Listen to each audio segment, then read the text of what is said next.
Top quality और consistent performance के लिए सिर्फ सिल्वर पंप्स। टॉप क्वालिटी और कंसिस्टेंट परफॉर्मेंस के लिए सिर्फ सिल्वर पंप्स, नाम याद रखना। काँग्रेसचे वरिष्ठ नेते माजी मंत्री डॉक्टर नितीन राऊत सर आपल्या सोबत आहे। सर काय सांगणार, आज शांती सद्भावना मार्च आहे, काय सांगायचं काय आहे काँग्रेसला? काँग्रेस पक्ष हा नेहमी राष्ट्रीय एकात्मता आणि सद्भावना या विषयावर काम करत आलेला आहे। देशातल्या कानाकोपऱ्यामध्ये कुठेही जर जातीवादी दंगे झाले, धार्मिक तेढ निर्माण झाली, अशा वेळेला त्या ठिकाणी शांती मार्च काढून दोन्ही समाजामध्ये धर्मामध्ये सामंजस्य कसं निर्माण करता येईल यासाठी काँग्रेस पक्षाने काम केलेलं आहे। आणि देशाचं संविधानसुद्धा आपल्याला तेच सांगतं।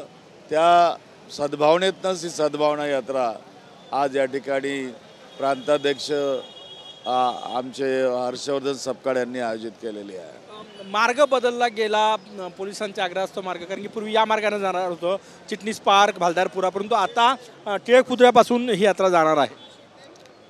नाही, मार्ग बदलला म्हणून विषय बदलत नाही, मार्ग बदलला म्हणून भावना बदलत नाही।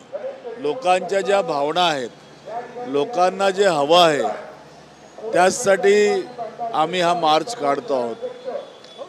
राज्य अल्पसंख्याक आयोगाने विरोध केलेला आहे, पोलिसांना पत्र लिहिलं की रद्द करावी मान्यता म्हणून। प्यारे खान यांनी नाही, प्यारे खान यांनी विरोध केला, त्यांनी विरोधच केला पाहिजे ना, कारण त्यांना एक प्रश्न विचारला पाहिजे की ज्या विश्व हिंदू परिषद आणि बजरंग दलाने या शिवाजी पुतळ्याजवळ आंदोलन केलं त्यांना ती हिरवी चादर कोणी दिली होती? ज्या हिरव्या चादरीवरती कुराणांमधील पवित्र कुराणांमधील आयते लिहिलेले होते, ती चादर त्या लोकांना कोणी पुरवली होती हे पहिल्यांदा विचारलं पाहिजे त्यांना। सगळे नेते सहभागी होते, शक्ती प्रदर्शन तर नाही ना काँग्रेसचे? एक लक्षात घ्या की सद्भावना म्हणजे शक्ती प्रदर्शन होत नाही, ही सद्भावना आहे। आणि त्यासाठी आमचे नेते आले, ते पहिल्यांदा दीक्षाभूमीवर गेले।